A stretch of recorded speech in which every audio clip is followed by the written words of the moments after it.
नमस्कार, बहुत स्वागत है आप सभी का। आप देख रहे हैं टोटल न्यूज। आपके साथ मैं हूं पंकज रौतेला। हरियाणा विधानसभा चुनाव की तैयारी चल रही है, 100 दिन बाकी है। ऐसे उम्मीदवारों के चयन को लेकर भी चर्चाएं संभव हैं। प्रदेश में सरकार के खिलाफ 10 साल की एंटी इनकम्बेंसी के मद्देनजर बीजेपी चुनावी रणनीति बनाने में जुटी है। पार्टी जातीय समीकरण के जिताऊ उम्मीदवारों को तरजीह देगी। ऐसे में संभव है कि बहुत से मौजूदा विधायकों के नाम के आगे पूर्व विधायक लग सकता है। इसी को लेकर हमारे खास प्रोग्राम टिकट की टक्कर में बात करेंगे, चर्चा करेंगे, क्योंकि टिकट को लेकर, उम्मीदवारों की पहचान को लेकर, उम्मीदवारों के चयन को लेकर, लोगों की पसंद को लेकर लगातार काम किया जा रहा है। चुनाव को लेकर किस तरह की चर्चाएं हैं, जानने की कोशिश की जा रही है।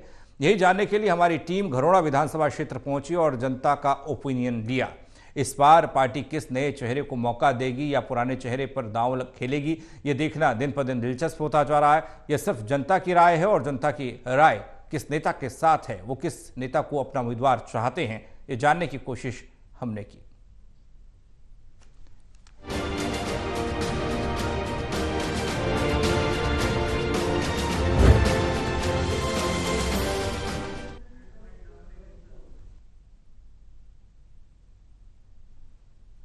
चर्चा आज घरोड़ा विधानसभा के समीकरण को लेकर, सियासी समीकरण को लेकर करेंगे।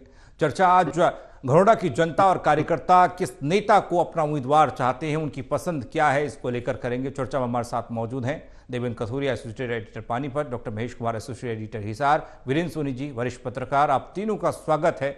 चर्चा करें उससे पहले खबर देखिए रिपोर्ट के जरिए। हरियाणा के विधानसभा चुनाव में अब 3.5 महीने का ही समय बचा है। विधानसभा चुनाव में बीजेपी और कांग्रेस के बीच कड़ी टक्कर देखने को मिलेगी। यही वजह है कि दोनों ही पार्टियां चुनाव की तैयारियों में जुट गई हैं और ऐसे मजबूत कैंडिडेट की तलाश कर रही हैं जो पार्टी को जीत दिला सके। इस बार ज्यादातर उम्मीदवार कांग्रेस से टिकट मांग रहे हैं। ऐसा इसलिए क्योंकि हाल ही में हुए लोकसभा चुनावों में प्रदेश में कांग्रेस में एक मजबूत पार्टी बनकर उभरी है। जो दावेदार कांग्रेस से टिकट पाना चाहते हैं, उन्होंने भी अपने अपने क्षेत्र में निकलना शुरू कर दिया है। लोकसभा चुनाव में झटके के बाद भारतीय जनता पार्टी अब अपनी चुनावी रणनीति बदलने पर विचार कर रही है। नई रणनीति में जमीनी स्तर पर ज्यादा फोकस कर रही है। विधानसभा चुनावों को लेकर जनता के बीच कैसा माहौल है, जनता क्या सोच रही है, इस बार किस सीट से किस पार्टी के उम्मीदवार को टिकट मिल सकता है, यही सब जानने के लिए लगातार टोटल टीवी हरियाणा की हर विधानसभा क्षेत्र में पहुंच रहा है। इसी को लेकर हमारी टीम 14 जुलाई को घरौंदा विधानसभा पहुंची, जिसका सैंपल साइज 200 है, और जानने की कोशिश की कि घरौंदा के सियासी गलियारों में किसके नाम की चर्चा जोरों पर है। जहां 2019 में भारतीय जनता पार्टी ने जीत दर्ज की थी, हमारी टीम 20 से ज्यादा इलाकों में पहुंची और सभी वर्ग, जिसमें गरीब, अमीर, मध्यम वर्ग, पुरुष और महिलाओं से ये जानने की कोशिश की गई कि इस बार घरौंदा विधानसभा से किसे टिकट मिल सकता है। जनता के बीच क्या चुनावी माहौल है, क्या एक बार फिर बीजेपी ही इस सीट पर कब्जा कर पाएगी या कोई और पार्टी ये सीट अपने नाम कर जाएगी। इस ओपिनियन पोल को पूरी तरह से गोपनीय रखा जाएगा। इसमें किसी भी व्यक्ति की पहचान का खुलासा नहीं किया जाएगा। ये सिर्फ एक विचार है, इसका चुनाव से कोई लेना देना नहीं है। Election desk, total news.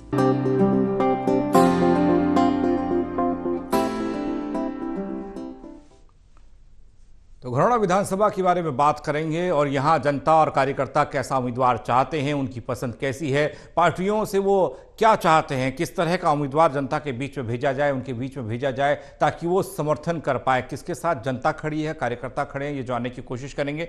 चर्चा की शुरुआत देवेंद्र से कर रहे हैं। देवेंद्र, घरौंदा विधानसभा चुनाव और कितना दिलचस्प है ये सीट, कितना यहाँ का समीकरण, सियासी समीकरण खेल बिगाड़ने में असरदार रहता है या खेल बनाने में असरदार रहता है, किस तरह की तस्वीर दिखाई दे रही है? देखिए पंकज, सीएम सिटी करनाल जिले में 5 विधानसभा सीटें आती है, उनमें घरौंडा एक है। घरौंडा की खासियत यह है कि दिल्ली चंडीगढ़ हाईवे पर करनाल और दिल्ली की तरफ जाएं तो करनाल से निकलते ही महज 18 किलोमीटर बाद घरौंडा आता है और अगले 15 किलोमीटर में पानीपत। 2 बड़े शहर पानीपत, करनाल, इसके बीचों बीच हाईवे पर बसा हुआ घरौंडा हल्का है जी। इस हल्के की पहचान ये भी है कि लंबे टाइम तक ये कांग्रेस के उम्मीदवार जीतते रहे, लेकिन चूंकि आज से 10 साल पहले इनेलो एक ताकतवर पार्टी थी। 2005 तक इनेलो की सरकार थी, उसके बाद कांग्रेस सरकार आई भूपेंद्र हुड्डा की, अब बीजेपी की सरकार चल रही है। तो एक लंबे टाइम तक यहां कांग्रेस ने राज किया घरौंडा पे, लेकिन बाद में 2009 में जब यहां से इनेलो के नरेंद्र सांगवान थे, वो जीते थे इनेलो की टिकट पर 2009 में, 2014 तक रहे। उससे पहले 2005 से 2009 तक रेखा राणा थी जी। रेखा राणा भी इनेलो से थी। 2 बार इनेलो, आज से 20 साल पीछे जाए तो 2 बार इनेलो ने जीती और 2 बार अब बीजेपी ने सीट जीती है। हरविंदर कल्याण मौजूदा बीजेपी के विधायक है, 2014 से 19 तक थे, 19 से अब 24 तक। अब आगे क्या होता है ये देखना है, लेकिन घरौंडा की खासियत ये है, देखिए करीब 2,22,000 वोट है, थोड़ा बहुत कम ज्यादा हो सकते हैं क्योंकि अभी अपडेशन होनी है। 2,22,000 वोटों में 51 गांव पड़ते हैं। घरौंडा कुल मिलाकर एक विकसित कस्बा है, अच्छा व्यापार है, जमींदार लोग हैं, लैंडलॉर्ड हैं, हाईवे पर बसा होने की वजह से समृद्ध क्षेत्र है। अब यहां पर राणा या फिर रोड, इन 2 लोगों ने पिछले कुछ साल में यहां पर राज किया। अभी जो मौजूदा बीजेपी विधायक है हरविंदर कल्याण, रोड समुदाय से आती है, लेकिन राजपूतों का भी उतना ही दबदबा है। रोड और राजपूत बाहुल्य सीट रही है। अब 2024 में क्या कुछ तस्वीर उभरती है, तस्वीर बनकर आती है, क्या कुछ लोग सोच रहे हैं, अभी थोड़ी देर में सर्वे के बाद चीजें क्लियर हो जाएंगी। महेश, आपसे घरौंडा विधानसभा को लेकर सवाल है और साथ ही साथ इसमें एक सवाल और जोड़ दे रहा हूं, वो इसलिए क्योंकि क्षेत्रीय राजनीति के लिए हरियाणा की राजनीति में इनेलो का जिस तरह से दखल रहा वो कोई भूल नहीं सकता, लेकिन आज की स्थिति जहां पर इनेलो खड़ी है उसको लेकर एक सवाल किया जा सकता है, क्या वापसी संभव है और ये स्थिति बनी है तो फिर कैसे दुरुस्त की जा सकती है या फिर अब संभावना ही नहीं है?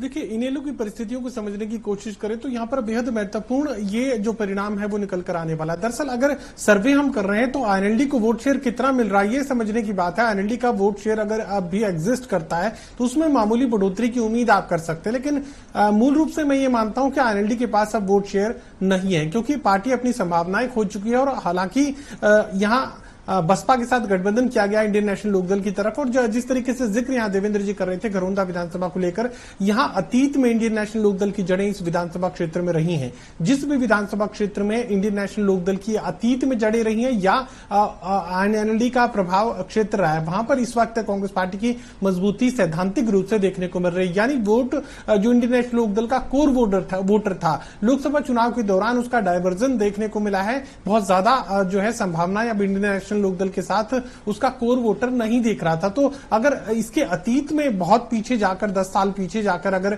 इंडियन नेशनल लोकदल का वजूद अगर इस विधानसभा क्षेत्र में नजर आता है तो फिर उसका डायवर्जन देखने को मिलेगा। मौजूदा परिस्थितियों में एंटी इनकम्बेंसी जो 90 विधानसभा क्षेत्रों में देखने को मिल रही है उसका अस्तित्व भी घरौंडा विधानसभा क्षेत्र में देखने को मिलेगा। लेकिन चूंकि हाईवे पर है, जीटी बेल्ट से जुड़ा हुआ पूरा इलाका, और यहां पर भारतीय जनता पार्टी की स्वीकार्यता बीते 10 सालों में अच्छी खासी देखने को मिल रही है। और अब का भी जिक्र करें तो बहुत ज्यादा खराब स्थिति नहीं है। अगर एक किसान आंदोलन की स्थिति को अगर अलग कर दें तो यहां फर्टाइल इलाका, ये जीटी बेल्ट का इलाका भारतीय जनता पार्टी के लिए माना जाता है। तो ये कहा जा सकता है कि आमने सामने की टक्कर यहां पर देखने को मिलेगी भारतीय जनता पार्टी और कांग्रेस पार्टी। कांग्रेस पार्टी में थोड़ी मजबूती की वजह यह कि आईएनएलडी का वोट जो है वो डाइवर्ट हुआ कांग्रेस पार्टी में, और कमोवेश इसी तरह की स्थिति तमाम अलग अलग विधानसभा क्षेत्रों में देखने को मिल रही है। मुझे लगता है कि घरौंडा विधानसभा क्षेत्र भी उससे अछूता नहीं है। वीरेंद्र जी, घरौंडा विधानसभा को जानने की कोशिश आपके जरिए करेंगे और ये भी कि जिस तरीके से बीते 2 चुनाव बीजेपी के लिए बहुत बेहतरीन रहे हैं, उससे पहले ये सोचते थे और ये कहा जाता था बीजेपी के लिए कि क्या हरियाणा में सरकार बना पाएगी, क्या बीजेपी के उम्मीदवार जीत पाएंगे। इनेलो जैसी पार्टी जिसका दबदबा रहा उसके आज उम्मीदवार देखने को नहीं मिलते, उसका वोट शेयर का नाम कहीं पर नहीं आता, लोग उनको पसंद नहीं करते या उनके लोगों के बारे में वोट नहीं करते। जिस तरह के सर्वे हम कराते हैं या जानने की कोशिश करते हैं, राय में कहीं इनेलो का नाम नहीं आता, ऐसा क्यों? देखिए, घरौंडा ने सभी राजनीतिक दलों के साथ न्याय किया है। यहाँ कांग्रेस से भी विधायक बनते रहे, भारतीय जनता पार्टी से भी। 1996 में तो रमेश कश्यप जो है नए चेहरे के रूप में वो हालांकि जीते थे इसके अंदर भारतीय जनता पार्टी के उम्मीदवार के रूप में, और पिछले 2 टर्म से 2 कार्यकाल से हरविंदर कल्याण है भारतीय जनता पार्टी के। तो गोरोंडा ने सभी को अवसर दिया है। कांग्रेस से यहाँ चौधरी वेदपाल भी बनते रहे, रुलियाराम भी बनते रहे, और बाद में जनता पार्टी से जो है कंवर रामपाल भी बने। तो गोरोंडा ने सभी दलों को समान अवसर दिया है। अब देखिए कि यहाँ इंडियन नेशनल लोकदल का गोरोंडा कभी गढ़ रहा करता था, लेकिन अब जो विभाजन के बाद जो है इनेलो की शक्ति जो है कमजोर हुई है। अब बहुजन समाज पार्टी के साथ गठबंधन है इंडियन नेशनल लोकदल का, तो गठबंधन के रूप में इतना मजबूत तो नहीं है, लेकिन मुकाबला कांग्रेस और भारतीय जनता पार्टी में है। तो भारतीय जनता पार्टी क्या अब तीसरी बार हैट्रिक लगाने वाले स्थिति में होगी, यानी कि हरविंदर कल्याण को अगर टिकट मिलती है तो क्या वो तीसरी बार हैट्रिक लगा पाएंगे। लेकिन एक बात तो निश्चित है, 2014 में हरविंदर कल्याण को जितने वोट मिले उससे ज्यादा 2019 में मिले, मतलब उनकी लोकप्रियता में लगातार जो है इजाफा होता जा रहा है। तो क्या 2024 में भारतीय जनता पार्टी उनको अवसर देगी, ये देखने वाली बात है। जी, लेकिन जनता कैसा उम्मीदवार चाहती है, ये सबसे बड़ी बात है। बात बीजेपी की हो रही थी, बात हरविंदर कल्याण की हो रही थी। क्या जनता हरविंदर कल्याण के साथ जाएगी? क्योंकि जनता की राय है, जनता चाहती है कि हरविंदर कल्याण जैसा उम्मीदवार बीजेपी की तरफ से दिया जाए। सबसे ज्यादा जनता का वोट हरविंदर कल्याण को गया है, उनकी उम्मीदवारी को गया है। 84.76% लोग चाहते हैं, कार्यकर्ता चाहते हैं कि हरविंदर कल्याण जैसा शख्स या फिर वो जनता के बीच में पार्टी द्वारा उतारा जाए। दूसरे नंबर पर बीजेपी में जो जनता चाहती है एडवोकेट वेदपाल का नाम है, 15.24%। हालांकि दोनों के बीच में बहुत बड़ा अंतर। तीसरा नाम यहां ढूंढे नहीं मिल रहा, जनता ने तीसरा नाम सुझाया नहीं। इन दोनों नामों में रस्साकसी है और इन दोनों नामों को जनता चाहती है कि बीजेपी उनके सामने लाए, वो मतदान करें और बीजेपी का उम्मीदवार जीत भी सकता है। हालांकि टिकट देना पार्टी का काम, जिताना जनता का काम, लेकिन जनता की राय में देवेंद्र मौजूदा विधायक सबसे ऊपर है। सबसे ऊपर यानी कि यह कहें कि बहुत बड़ा गैप पहले और दूसरे नंबर पर है, तीसरा कोई है नहीं। ऐसा क्योंकि और जगह दावेदार बहुत हैं और जगह सब लोग चाहते हैं कि हमें टिकट दिया जाए, यहाँ पर दो ही नाम आए सामने। और दूसरा ये हरविंदर कल्याण लगातार ग्रोथ कर रहे हैं। ग्रोथ इस महीने में कि 2014 का चुनाव देखें या 2019 का चुनाव देखें, वोट शेयर बढ़ा है। देखिए पंकज, 2014 में 55,000 से ज्यादा वोटों से जीते थे हरविंदर कल्याण, लेकिन ये तब पहले कांग्रेस में रहे थे, एक बार बसपा में भी चले गए, लेकिन 2014 में जब ये बीजेपी में आए उस टाइम बीजेपी की हवा चल रही थी। नरेंद्र मोदी जी का देश दुनिया में नाम, मतलब बीजेपी की लोकप्रियता उफान पर थी। 2014 में ये आए थे, 2014 में 55,000 ज्यादा वोटों से जीते थे, 55,000 भी। और दूसरा चुनाव जो 2019 में हुआ विधानसभा का, उसमें 67,000, मतलब दूसरे कार्यकाल में ज्यादा वोटों से जीते थे। 55 और 67, 12,000 वोट इनको ज्यादा मिले थे 2019 विधानसभा चुनाव में।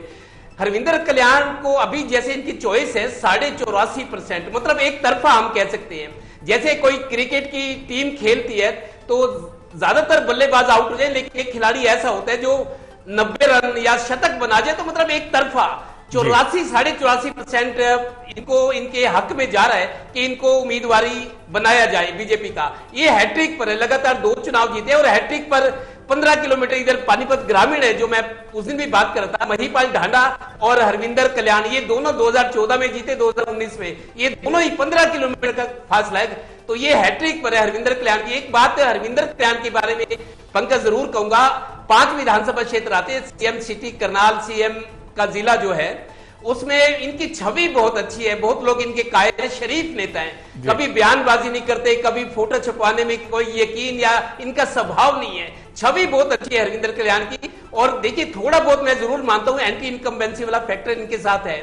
लोगों से जब बात होती है, जब बतौर पत्रकार हम फील्ड में जाते हैं, तो थोड़ा सा लोग नुक्ताचीनी करते हैं, लेकिन कुल मिलाकर इनकी पोजीशन बहुत स्ट्रोंग है। उसकी वजह यह भी है कि इनकी शराफत, छवि अच्छा होना और विवादों से हमेशा दूर रहना। मैंने कई बार कोशिश की, जब हम पॉलिटिकल स्टोरीज कवर करते हैं तो ये बोलने से भी बचते हैं। ये नहीं चाहते मेरा नाम आए, मैं आ गया हूं, मेरा प्रचार हो, मेरी जय जयकार हो। इन सारी चकाचौंध से दूर हैं, अपना काम करते हैं। और इनकी खासियत ये भी है, अभी मनोहर लाल जी ने जो लोकसभा चुनाव लड़ा है अभी हाल ही में, उनके इलेक्शन के संयोजक थे पूरा चुनाव।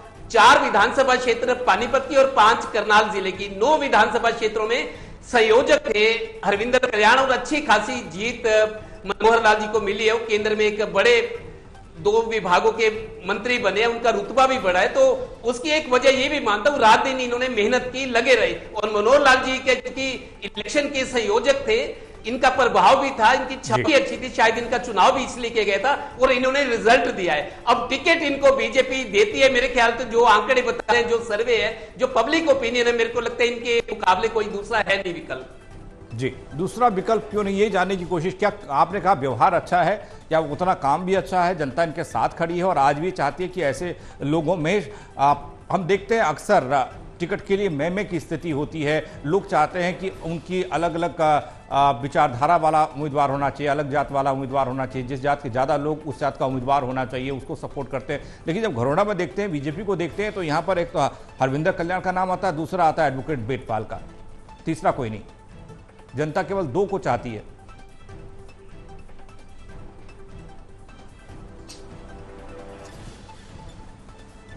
देखिए, बिल्कुल कुछ इस तरह की परिस्थितियां किसी अलग अलग विधानसभा क्षेत्र में होती हैं। जैसे अगर मैं जिक्र करूं तो हिसार के नलवा विधानसभा क्षेत्र में इस तरह की परिस्थिति बनी हुई है, जहां पर डिप्टी स्पीकर रणबीर गंगवा है और दूसरे नाम को तलाशने की अगर भारतीय जनता पार्टी में कोशिश की जाए तो दूसरा नाम कोई है नहीं।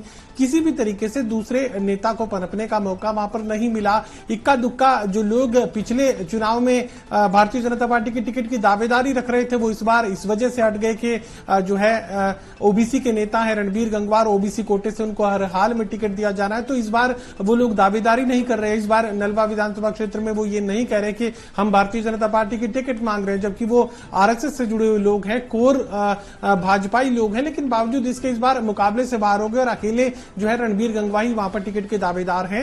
दूसरा जो जिक्र नाम का किया जा रहा है, इस तरह की परिस्थितियां कुछ अलग अलग विधानसभा क्षेत्रों में देखने को मिलती हैं। चुनिंदा विधानसभा क्षेत्र, वरना अमूमन हरियाणा प्रदेश का जिक्र करें तो यहाँ पर 2, 10 और 12, 2 का तो जिक्र अभी चल ही रहा है, 10 और 12 और 20 तक जो है संभावित उम्मीदवारों की जो संख्या है अलग अलग विधानसभा क्षेत्रों में पहुंच चुकी है। कह सकते हैं कि आप बस भर सकते हैं, इतने संभावित उम्मीदवार कांग्रेस पार्टी और भारतीय जनता पार्टी के पास भी हैं। बड़ी तादाद जो है संभावित उम्मीदवारों की देखने को मिल रही है। लेकिन यहाँ पर जिस तरीके से मेरे सहयोगी देवेंद्र जी जानकारी दे रहे हैं कि जमीन से जुड़े नेता हैं, बहुत ज्यादा प्रचार प्रसार में अपना चेहरा चमकाने में यकीन नहीं रखते, तो ऐसे लोग मुझे लगता है कि माटी से जुड़े लोग हैं, लोगों के बीच बने रहते हैं। किसी भी तरह की जो है सत्ता विरोधी लहर उन्हें सबसे कम असर जो है ऐसे लोगों पर राजनीति में देखने को मिलता है, क्योंकि लगातार वो लोगों के बीच बने रहते हैं और समृद्धि का भी यहाँ पर असर पड़ता है। जिस तरीके से जीटी बेल्ट पर ये पूरा इलाका, और शुरुआत इस बात से की गई थी कि समृद्ध इलाका है, चाहे आमदनी के लिहाज से, चाहे कनेक्टिविटी के लिहाज से, तो हाईवे के करीब जो इलाके होते हैं, समृद्धि उन इलाकों में देखने को मिलती है, व्यापार उन इलाकों में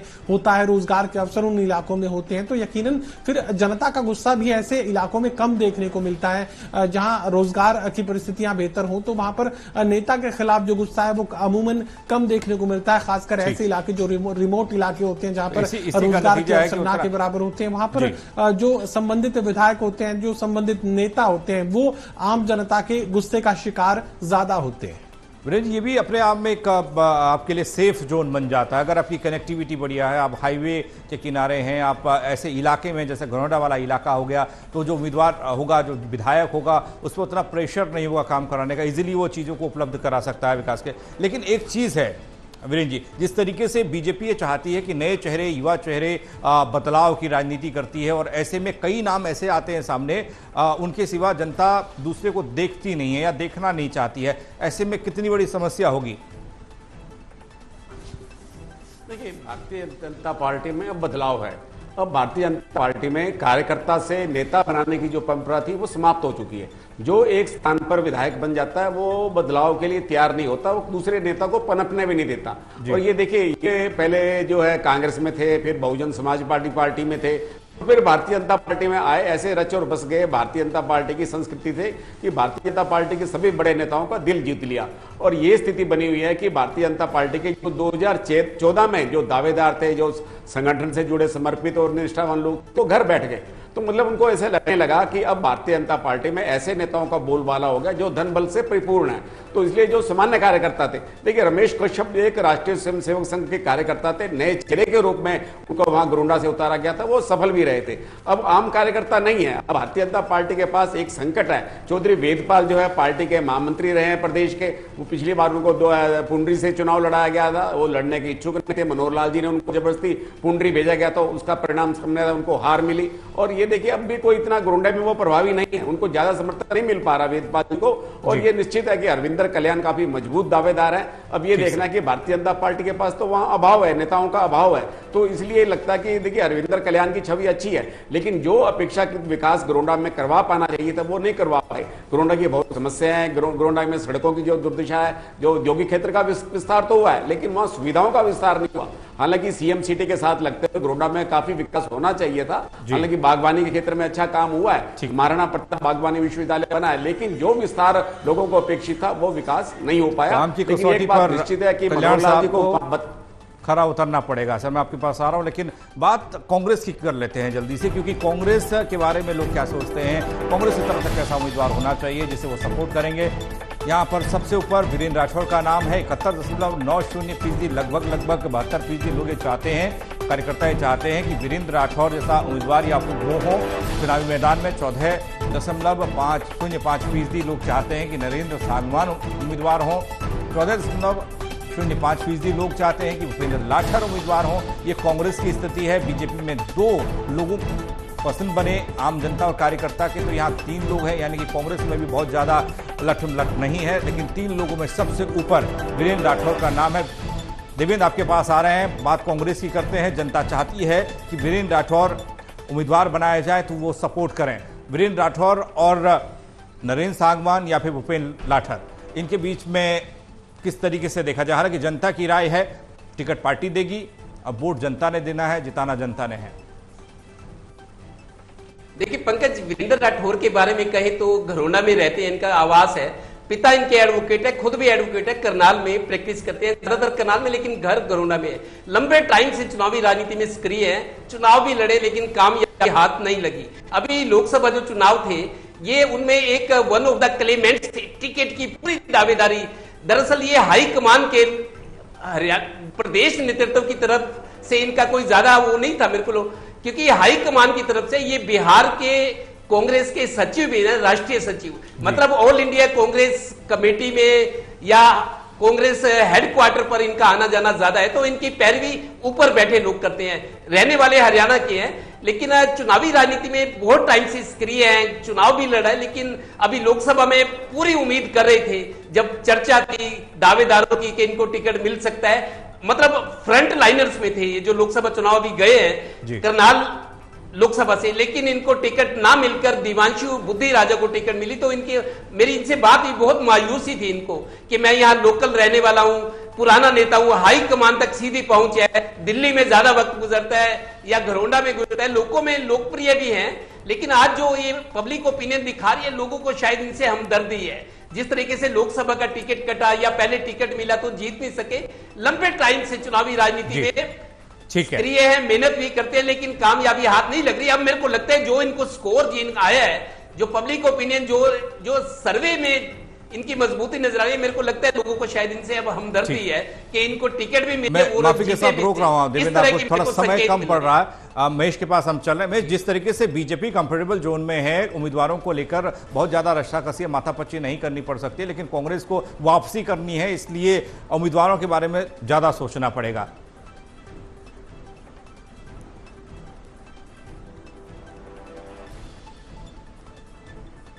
देखिए, दीपेंद्र सिंह हुड्डा से मैंने यही सवाल किया था कि 20-20 उम्मीदवार एक विधानसभा क्षेत्र में पैदा तो कर लिए, लेकिन अब निभाएंगे कैसे, कैसे किसी एक को टिकट देंगे और जिताऊ उम्मीदवार जो है वो जीत की मंजिल तक पहुंच पाएगा, क्योंकि बाकी सारी जो संभावित उम्मीदवार उसके लिए चुनौती होंगे। तो सिर्फ और सिर्फ एक ही बात जो है दीपेंद्र सिंह हुड्डा की तरफ से पदयात्रा के दौरान हरियाणा मांगी जवाब कार्यक्रम जो अलग अलग जिलों में दीपेंद्र सिंह आगे बढ़ा रहे हैं, उनकी तरफ से बात रखी गई कि सिर्फ एक ही पैमाना हम लोग रखने जा रहे हैं कि सर्वे हम करवाएंगे, सर्वे में जो सबसे मजबूत नेता उभर कर सामने आएगा उसको बिना बुलाए सीधा उसको संपर्क किया जाएगा और उसको यह बताया जाएगा कि टिकट आपके पास भेजा जा रहा है। यानी बाकी जितने भी उम्मीदवार हैं वो राज बनने पर, सत्ता हासिल होने पर उन्हें मैनेज किया जाएगा। तो एकमात्र संदेश जो यहां पर देने की कोशिश की जा रही है वो सिर्फ और सिर्फ इसी तरीके का है कि जो सबसे मजबूत घोड़ा होगा कांग्रेस पार्टी उसी पर दाव लगाने का काम करेगी। और कमोवेश इसी तरह की जो स्थितियां भारतीय जनता पार्टी में भी देखने को मिलेगी, क्योंकि तीसरी बार सरकार बना बनाने को लेकर भारतीय जनता पार्टी भी दबाव उतनी है, प्रेशर। ही यहाँ पर संजीदा नजर आ रही है और कांग्रेस पार्टी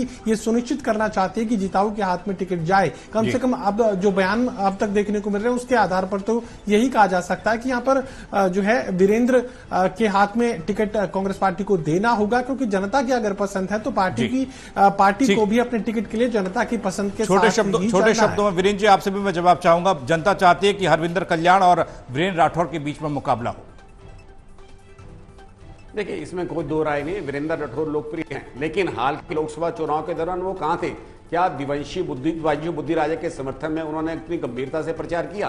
तो ये एक बात उनके खिलाफ जाती है कि अगर उन्होंने गंभीरता से प्रचार किया होता तो वहां मनोहर लाल जी को 32,000 से लीड मिली है।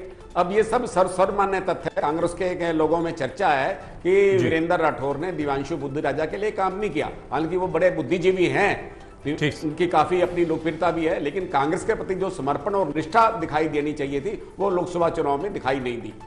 चलिए, बहुत शुक्रिया आप तीनों का हमारे साथ जुड़ने के लिए। तो बात गरोड़ा विधानसभा सीट की हो रही थी। यहां जनता किसे और कैसा उम्मीदवार चाहती है, इसको लेकर हमने बात की।